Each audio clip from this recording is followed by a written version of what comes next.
Hey, welcome back to Slick Willy Flying. Today we're going to do part one of a two-part series, what we call our snake flies. Basically, I'm going to do a craft fur version, which I'll do in this video, and then I'm going to do a marabou version.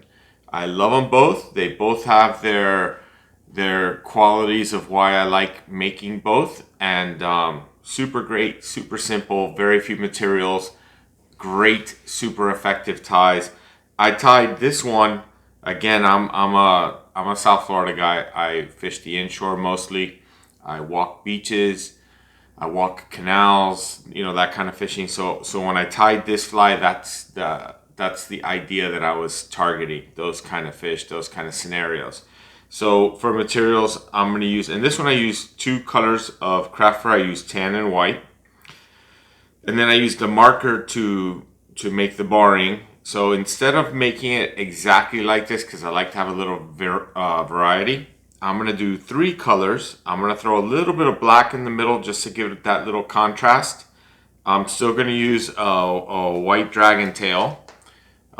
This is how it got its name, snake fly for us, mostly from my kids.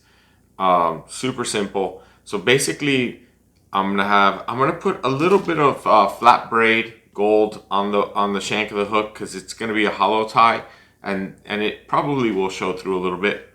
And then for flash, I'm gonna either get a little bit of angel hair, or I haven't brought it out yet. Most likely I'll get a little gold angel hair, and that's pretty much the entire fly on a small dumbbell bead.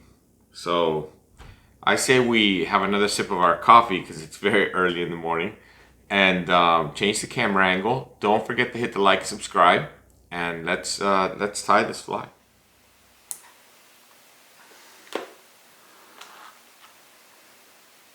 Alright, I don't think I mentioned the hook that I chose for this fly. I'm going to use a B10S Stinger in size 2. And for thread, I'm going to go with just a strong white. I'm going with 220 denier uni in white. And I am going to put a tiny bit of super glue on this so that my materials don't move around on me. I like to smear it a little bit with my thread. Probably not necessary, but I don't know. I just take that step. I'm going to put a good base down. I'm going to stop before the hook starts to bend. Snip that off. And now I'm going to go ahead and put my dumbbell eyes. So I bring it back to the dumbbell eye location. I like leaving myself enough room to make a knot. Usually if I just use the actual dumbbell eyes as a guide, just like you saw there, it usually is enough. Gives me enough room to make a little head and a little nice whip finish in the front, little UV resin head. So I don't really count my wraps. But because I'm using 220 denier, I really don't want to get crazy with it, and I am going to use UV resin. But we do want to put a couple of these figure eights in, which will sink it. It cinches it nice and tight. Alright, so the first material we're going to put on is that dragon tail.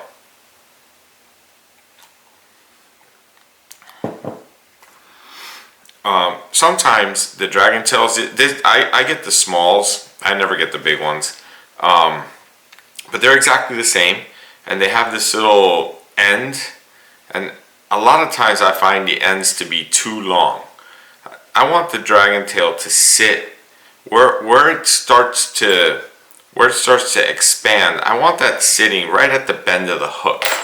So I'm going to go ahead and just snip off a little bit of this dragon tail. And then I can actually tie it from the front at this point, because now I've measured it. I know that I have a distance that I like. I usually put a couple of loose wraps, working my way all the way to the back and making sure that it's sitting where I want it to sit, which is pretty much right where it is right now. And now I can crank that nice and hard, securing it, and that's not going to go anywhere. Now, another thing that I forgot to mention. I don't always do this, but I'm gonna do it in this fly. I have a little piece of leftover brush. This is a Sparckle brush, and really the only reason I'm putting this Sparckle brush on isn't so much that I want to give this more sparkle. This will help keep my craft fur where I want it and not wrapping around the dragon tail. So I'm going to go ahead and give this a couple of wraps. I'm going to draw everything back like I always do.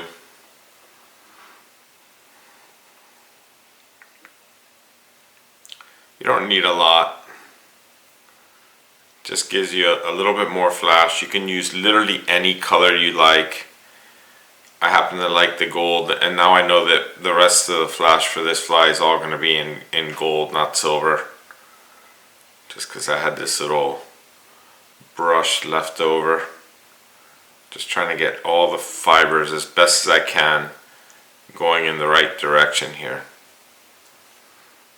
And once I'm happy with that, and that's about all I really wanted, I can bring back my thread, trying not to capture fibers going the wrong way.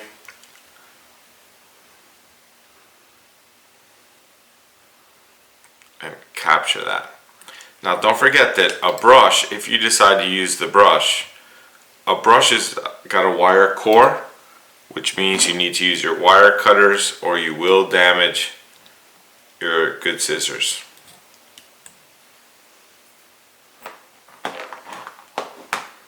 And I bend down that little wire tag end, draw everything forward and make sure that that's nicely wrapped. Alright, perfect. You could take a second also and dig out any fibers that might have gotten trapped. This really reduces the need for a lot of angel hair as well. I personally don't think this fly needs a ton of flash. In fact, I might not put any other flash on just because of that brush. Because it's a hollow tie, we're going to go ahead and put on a piece of flat braid on the body. So I'm just getting it secured in. Bring my thread back up to the dumbbell eyes. At this point, you really could use your rotary function. And this is just simple touching turns, just getting it up to the body. Years ago, when I used to do this, I used to do an additional step. I used to UV resin the body at this point. Kind of stopped doing that. I used to do it because I thought it would make my flies last longer. And it probably would. It probably does. But the flies don't tend to last long enough for me. So I pretty much stopped doing it. They either end up in a branch or on a stump, or, you know, I mean, I'm being honest here. You know, I lose a couple of flies pretty much on every trip because of my whole way of thinking. I don't tie a fly that I'm gonna not risk throwing into some hard cover. I just, if I can't throw it into hard cover, I'm not interested in that fly. Alright, so now I'm going to tie my craft fur material, because we decided we weren't going to go with the angel hair. We decided this was enough flash for the fly. So this is going to be the bottom, and because of the dumbbell eyes, and this is going to be the top. So I'm going to go ahead and tie the bottom first, which is going to be white. I'm just going to use a clump of straight white. And what's important now is you need to think about the overall length that you're going for.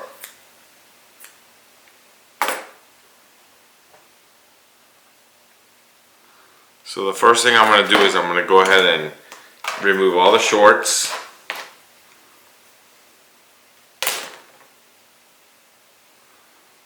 And now we're going to just get anything that's really wild out.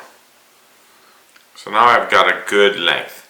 So I want to make a bait fish taper. So I want the bottom clump of craft fur not to be as long as the top clump of craft fur. So I don't really want the bottom clump to be much longer than the Sparckle brush. That's about the length that I'm looking for. But it is going to be a reverse tie, so you see where I'm holding my fingers. I'm going to go ahead and trim about where I'm holding my fingers, so I'll have a little bit of a tie-in point for when I do the reverse tie.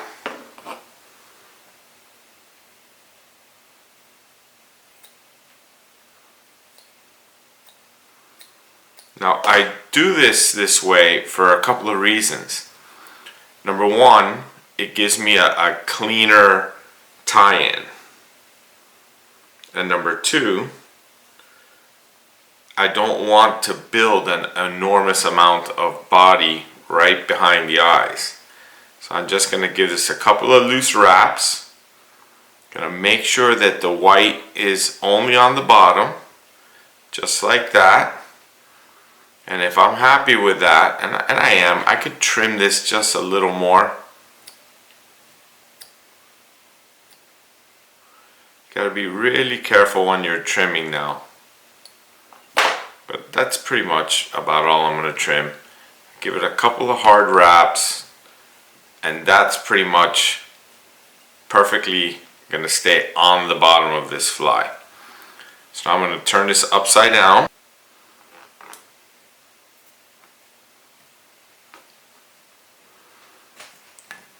Alright, little coffee pause.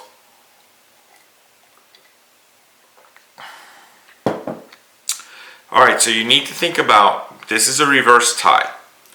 So the white, I'm really happy with the way the white looks. Now the next color has to be my tan, because the tan is going to be the top of the fly when this reverses. So you really need to think about your taper. I want the tan to end up longer than the black. The black is going to be the middle color, which is the last color I'm going to put on. And I definitely want it to be longer than the brush, but not insanely longer.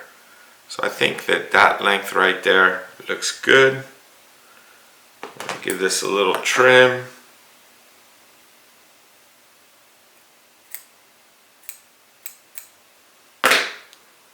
And now we can attach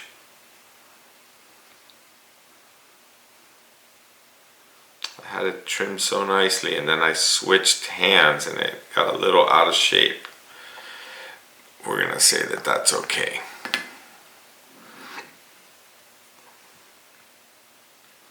You know, there's a balance between too thick of tying thread and too thin. I personally like thicker tying threads because I pull hard. I maybe pull too hard. I'm sure if you've watched my videos, you've seen where I've had threads break. And I don't know, maybe it's just a bad habit of mine, but I tend to like thicker fly tying threads. The problem is that they can get clumpy, so you have to kind of be careful that you don't put too many wraps in.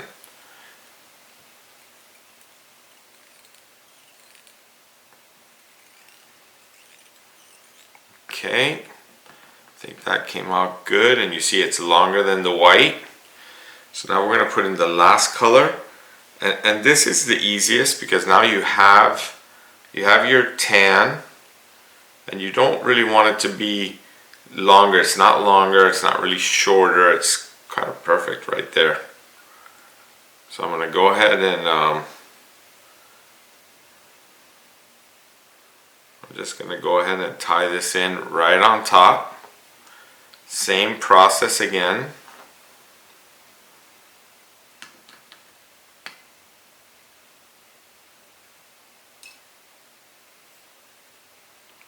Giving that a little twist so that it wraps the way I want it to wrap.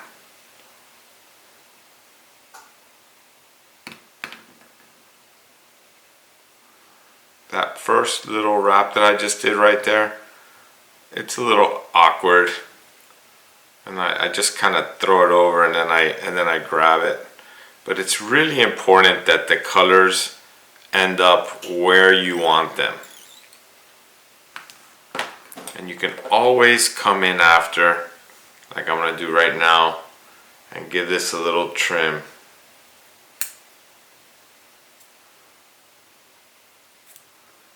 A lot of people who tie hollow ties don't really think that you need to trim that at all. Now, one thing that is important if you're going to make these kind of reverse ties or hollow ties is that your thread has to, the last hard wrap you have has to be all the way at the, right at the, where you want it to start bending back, which for me is the back of the dumbbell eyes. And then the next thing I do, before I'm going to start reversing this, and I have my little reverse tool which will help me, I like to spread them out a little, and once I've started to spread everything out, you have to pull your thread forward through that craft fur. That thread has to be forward and out of the way. Now I just reverse everything here, and again I have my little tool which will help me. You can use needles, you can use any tools that you think you need to make sure that the materials end up where you want them. And I don't mind a little bit of blending, but I do want the majority of the tan and I do want the majority of the black to end up on top of the fly, and I want the bottom to be the white. I'm happy with that right there. So if you're happy with it, and I am, you come back under the dumbbell eyes and you make a wall right in front of all that craft fur. Just like that. Perfect.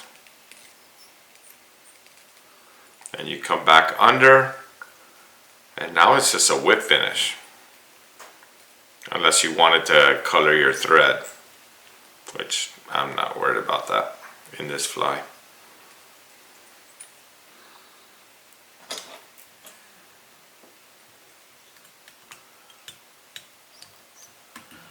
One whip finish is enough because I'm going to go ahead and put a little UV resin on this fly. Before I do any UV resin, I'm probably going to take a comb and comb out some of this. It helps with the blending, it helps with the placement. All that gets helped here with a little comb. And in my opinion, the black did its job. That little bit of blending of black was exactly what I was hoping for. And I think in the water, that's going to look really cool. It's going to look almost scaly.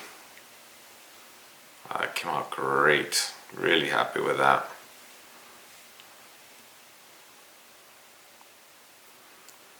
Alright. So now for the UV resin. This is an important step on this fly for me. It's how I keep the shape of the fly. So I'm actually going to use a needle that I have just for UV resin. I'm going to actually reverse this. I'm going to pop this out.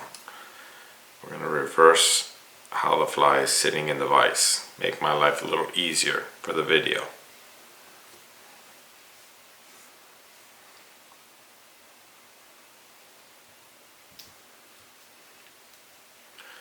So what I want to do, besides make that a little bit more flat, what I want to do is I want to make the shape now of the fly that I'm looking for. So I'm happy with the blending, I'm happy with the way the colors look, happy with everything here. So now I'm going to get a little bit of UV resin. I have a needle that I use only for UV resin. I'm going to put a little bit of resin on this needle. I know a lot of people use their fingers for this. I don't like using my fingers. I just feel that every time I use my fingers, I just make a mess. I do better with tools personally. Doesn't mean that the fingers isn't better for you. Plus, I'm not so sure that UV resin on your fingers is such a good idea. So now I'm just going to kind of give this a little bit of a coat right in front of the dumbbell eyes. And you sometimes need to do this more than once. I'm going to put a little more. And by more than once, I don't mean zapping it more than once. I mean making sure that you have enough resin on the front here.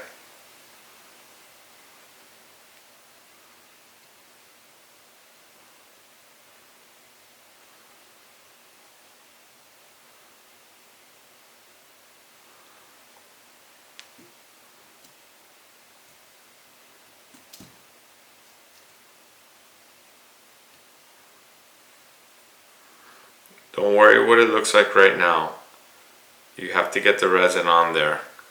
You're going to worry about how it looks before you zap it.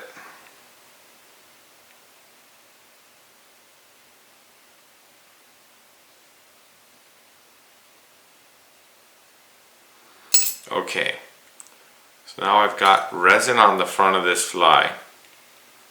So now what I want to do is I want to make sure that I have the shape of the fly exactly the way I want it. This is the most important part of this fly. You go through all the trouble of, selecting your materials and making this nice fly. Now you really have to just take your time and make sure that everything ended up exactly the way you like it, because once you zap this thing, that's it, it's not moving. So be patient, you're not in a rush. Unless you're tying outside and you have natural UV from the sun, you're not in a rush.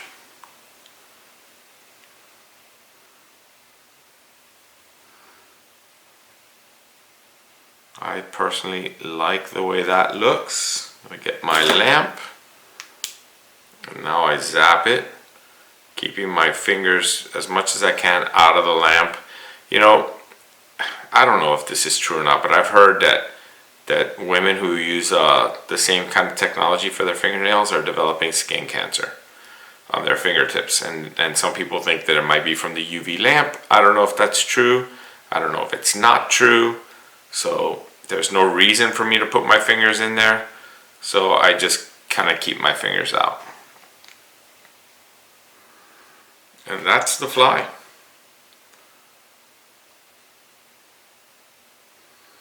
The last thing I'm going to do is a drop of UV resin on the knot. I'm going to go to a thinner UV.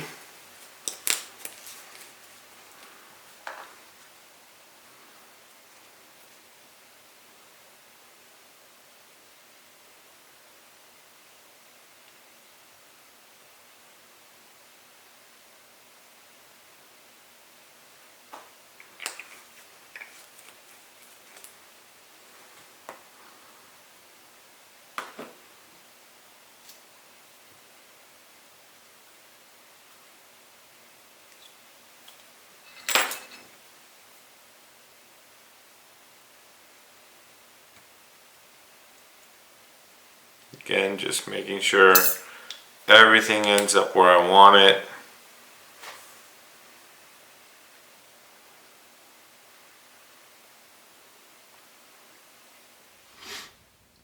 Okay, so there it is. You have a couple of options. As long as I think you have the dragon tail, you don't really need a ton of flash. That's just my personal opinion. These wiggle a lot in the water. One thing that I do sometimes do at this point is I sometimes will come in, especially if I have a little bit of a longer scissor, and I'll sometimes say, I think that my bottom came out a hair too long, for example, and in that case I will give it a little bit more taper. But that's all subjective. It's all personal opinion. That's a great fly right there. Super simple. It is part 1, so be on the lookout for part 2 when we do this in marabou. I personally think the marabou is awesome as well. I love them both, and they both have a lot of unique features. Thank you for watching. Don't forget to hit the like and subscribe. Good luck catching, and see you on the next video.